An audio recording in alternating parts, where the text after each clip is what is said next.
Welcome back to A World Gone Mad, where Donald Trump still struts like a king without a crown, and turning every day into a hostage note and every lie into a loyalty test for the people dumb enough to follow him.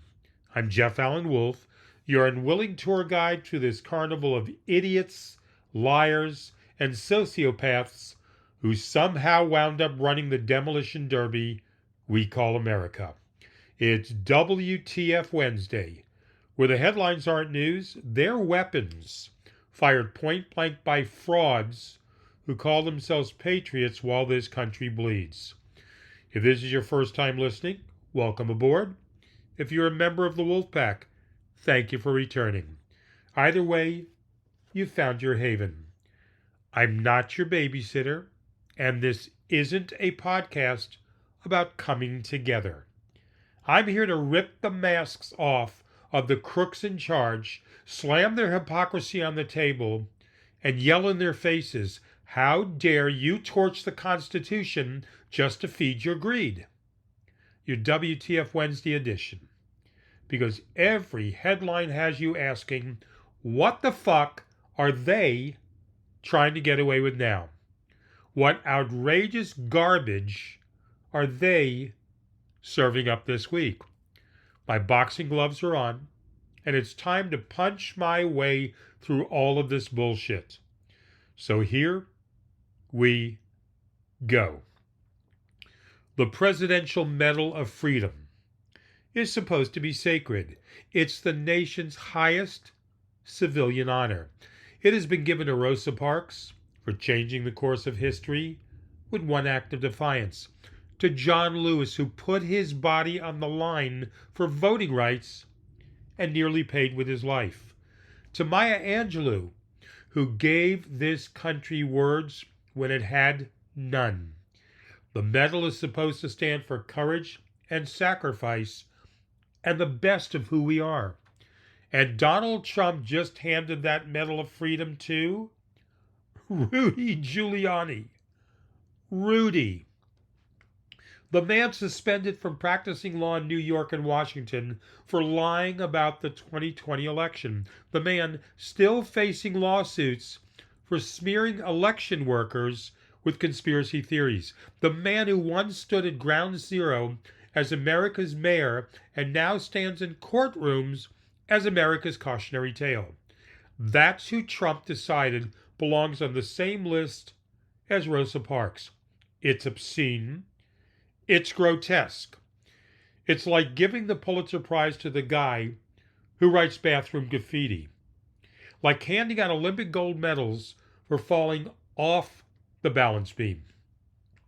Giuliani has spent the last 4 years trying to light democracy on fire, and Trump rewards him with the highest civilian honor of America.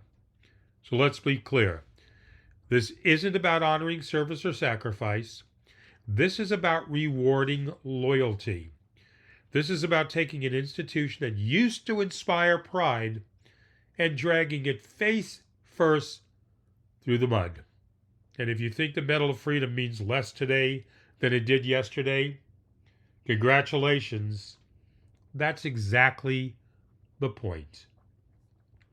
Trump's busy decorating Rudy Giuliani with the Medal of Freedom like it's a Cracker Jack prize. And meanwhile, outside the Capitol, Epstein's survivors are screaming for something America still hasn't given them, the goddamn truth. And let me tell you, they are not demanding money. They are not demanding apologies. They are demanding that Congress crack open the files. Every single one. 33,000 pages just dropped. And what do we get? Junk, fluff, recycled garbage, a paperwork snow job. And the real files? The ones that could burn names into history, the ones that could show exactly who enabled Epstein, who protected him, who used his human trafficking pipeline like their own personal Uber, those are still sealed shut. Survivors who were trafficked as kids had to stand on the steps of the Capitol begging lawmakers to do the bare minimum. Imagine that. You get abused by the powerful, and decades later, you have to hire a microphone just to be believed. Now, here comes the part Congress can't dodge. Ro Khanna on the left, Thomas Massie on the right are teaming up to force a vote. You know how broken this clown car of Congress is? Yet even they can agree that sunlight is the only answer because the public deserves to know who was in it. And Trump knows damn well why his people want this lid wielded shut. Because his name has been tied to Epstein for decades. Flight logs, photographs, the public record is there. Trump can scream fake news until his spray tan slides off his face, but he knows what's in those files. This is not tabloid gossip. This is about whether America protects children or shields predators with money and power. Whether we finally give survivors justice or just another round of silence. And if this country can't find the guts to pull that curtain back, then the message is loud and clear. If you're rich enough and connected enough, rape whoever the hell you want. You're untouchable. The files will make sure of it. Okay, Trump rips the U.S. Space Command out of Colorado and dumps it in Alabama. Not because the military wanted it, not because strategy demanded it, but because Alabama kisses Donald's ass harder. Colorado had the infrastructure, the trained workforce, the high-tech ecosystem sitting there ready to go. Biden locked it in because it made sense. Trump blew it up and tossed billions of dollars of planning in the trash just to score a round of applause from his fan club. And while Trump's playing real estate games with national security, the courts are slapping him around. A federal appeals court ruled his 2024 order sending the National Guard into Los Angeles was illegal, flat out illegal. He used U.S. troops like his private militia and got smacked down. Another court blocked his stunt with the Alien Enemies Act to mass deport Venezuelans. Another power grab, face planted. This isn't defense policy, it's demolition. Move Space Command for politics. Deploy soldiers into American cities like toy figurines. Dust off an ancient law to go after immigrants. It's not leadership, it's not strategy, it's one man tearing the guardrails out of the system in real time. And that's the whole playbook. Rip Space Command out of Colorado for applause, order troops into Los Angeles like toy soldiers, try to deport Venezuelans with a law older than electricity. Pure ego, it's vandalism in a suit, and every time a court smacks him down, he doesn't stop. He just looks for the next wall to ram his head through. Because for Trump, it's never about security, never about strategy, never about America. It's about feeding his ego while the rest of us get stuck with the wreckage. So while Trump is doing all of these actions, in Yanjin, China's Xi Jinping hosted the Shanghai Cooperation Organization. More than 20 leaders gathered for what looked less like a summit and more like a recruitment drive. The headline wasn't the speeches, it was the photo. Xi in the middle, Putin soaking up the attention like a washed-up boxer trying to prove he still belongs. And India's Prime Minister Modi sitting close enough to be counted, but careful enough to keep his escape routes open. They dressed it up as the rise of the global south, the big counterweight to Washington. Xi thundered that China's rise is unstoppable. Putin called it a turning point because without these countries, he's just a dictator clinging to sanctions relief. Modi kept his cards tight, nodding here, shaking hands there, making sure India gets credit for being in the room without getting locked into anyone's corner. Their tableau was the message: Russia with nukes, China with money, India with options. Not an alliance yet, but the kind of warning that makes Washington nervous. And this is what happens when Trump is in the White House. While he's moving Space Command around like a campaign prop and screaming at the Fed, China's Xi is filling the vacuum. The United States is supposed to be the counterweight.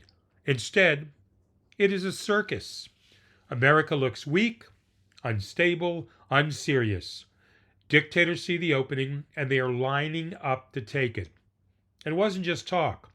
They pitched trade in UN instead of dollars, an SCO development bank, security coordination and intelligence sharing that shuts the West out, even AI partnerships, because of course the men who lock up journalists want to play with artificial intelligence. They signed it all off in the Yenjin Declaration, a polished piece of paper with one real point. They are building the scaffolding to chip away at U.S. power brick by brick. The choreography was obvious.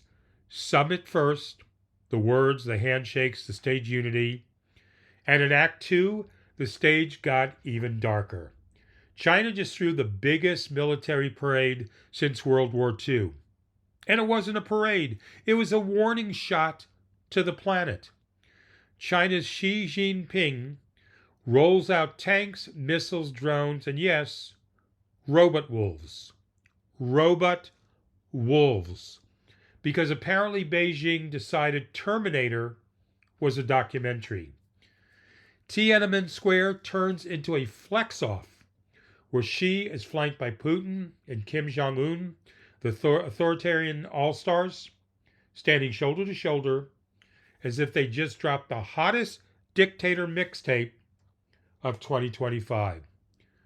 Hypersonic missiles roar past like fireworks designed to make the Pentagon soil itself.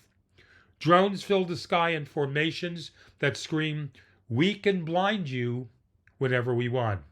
Then the robot wolves march in, metallic dog-like robots. And it's no longer a parade, it's a fever dream. China's Xi declares the world now faces a choice: peace or war. Coming from him, that's not a choice. That's a mob boss standing over your table at dinner asking you if you like breathing. This wasn't about China celebrating its military. This was Xi saying to the West, to America, look at what I can unleash if I feel like it. And he chose Putin and Kim as his wingmen to send the message louder. It's not subtle. It is a rising axis of power telling the rest of the world to sit down, shut up, and pray they let us keep Netflix. And here's the part that should chill all of us. While Trump plays strongman by relocating Space Command in Alabama for ego points, China's Xi is parading weapons that can wipe out aircraft carriers in minutes. Donald is treating the U.S. military like a campaign prop. China's Xi is treating his military like a doomsday machine. And if that does not make you slam your drink down and shout, "What the fuck?" I don't know what will. And don't kid yourself. This wasn't just for show inside China. This was broadcast for the world. A flex meant for Washington, for Brussels, for Tokyo, to make every ally of America stop and wonder whether their defense treaties are worth the paper they're printed on. Because when you roll out hypersonic missiles, drone swarms, and robot war dogs on live television, you're not sending a Hallmark card. You're saying this is the future and we are driving it. The parade was also China's Xi locking arms with Putin and Kim. And that matters. These aren't just dictators posing for the cameras. They are sending a message. The so-called axis of upheaval is no longer a headline. It's a block of power. Nuclear weapons in Russia, long-range missiles in North Korea, the world's second largest economy in China, all standing together and daring the West to blink first. And here's the kicker. While America's bickering on the sideline over scraps, China's Xi is building a coalition designed to scare the hell out of the Pentagon. He isn't just putting on a parade. He's laying down a marker. A new world order where authoritarianism doesn't just survive, it struts. So the choice isn't really peace or war. China's Xi made that clear. The choice is whether the West wakes the hell up or keeps sleepwalking until the day the spectacle isn't on parade grounds, but it's rolling straight at us. And right when America should be projecting strength, our own president, Donald Trump, looks like he's unraveling. At the very moment Xi and Putin and Kim are locking arms, staging parades, building blocs, and daring the West to blink, America is led by a man who looks like he can barely hold it together. The stakes could not be higher, and our president looks weaker than ever. And the proof is in the photographs. Swollen ankles, plain as day. A bruised hand on Donald Trump that the White House tried to explain away as aspirin and bad veins. And then with a straight face said it was because Donald Trump has shaken more hands than any president in history. That's the excuse. That's the spin. A visible bruise dressed up as folklore. And if you look close, listeners, there's makeup smeared over Donald's bruise like a cover-up job gone wrong. The camera doesn't lie. Trump is 79. His body is breaking down in public view. Every shuffle across the stage, every glazed stare, every slurred line isn't just about him anymore. It's about us. Because when the world sees the President of the United States unraveling, it doesn't look like his problem. It looks like our weakness. And weakness invites predators. China parading hypersonic missiles. Russia is clinging to new partners. India is hedging its bets.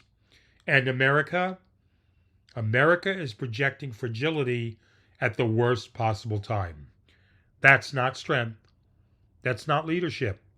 That's a signal flare that says opportunity. And if the Republicans have to break glass in case of emergency, waiting in the wings is J.D. Vance. Not a steady hand, not a tested leader, just an opportunist rehearsing for his chance. That's not stability. That's a nightmare. The wolves are already at the door, and thanks to Trump's failing health and collapsing image of power, America doesn't look like the hunter anymore. It looks like prey. This is WTF Wednesday, and I refuse to ignore any of this. I refuse to scroll past. And if you, the Wolfpack listener, is not screaming, what the fuck are they trying to get away with now? Then congratulations. You've just given them exactly what they wanted. Wake up, because the blueprint isn't coming, it's here. And it's aimed right at us. And now I've got to turn it back to you, the Wolfpack listeners, because this show isn't just me shouting into the void. I get it. Your life is busy. Guess what, everyone? Mine is too. But I see a lot of you posting, replying, and commenting in other places. So I know you've got a voice, and you've got time when something hits you. I respect that. What I'm asking all of you is simple. What would make you, the listeners, send that same energy my way? The show is built for the Wolfpack, but I can't hear you if you don't email, if you don't text or leave me a voice message. I've talked. I'm the one always talking. Now it's time for you, the Wolfpack listener. You've got two ways to howl back. Email me, wolfpacktalks@gmail.com, or pick up the phone and call the toll-free voicemail box, 833-399-9653. Don't overthink it. Just tell me what you feel. Tell me what you think. One line, one sentence, one thought from you. It matters to me. Because this show doesn't exist without you. Otherwise, I'm sitting in a room talking to myself, and that sucks. This has been A World Gone Mad, Wednesday's WTF edition. I'm Jeff Allen Wolf. I'll be back Friday because someone has to say the shit that no one else will. And apparently, that job's mine. Until then, Wolfpack listeners, stay skeptical, stay focused, and most of all, stay hopeful.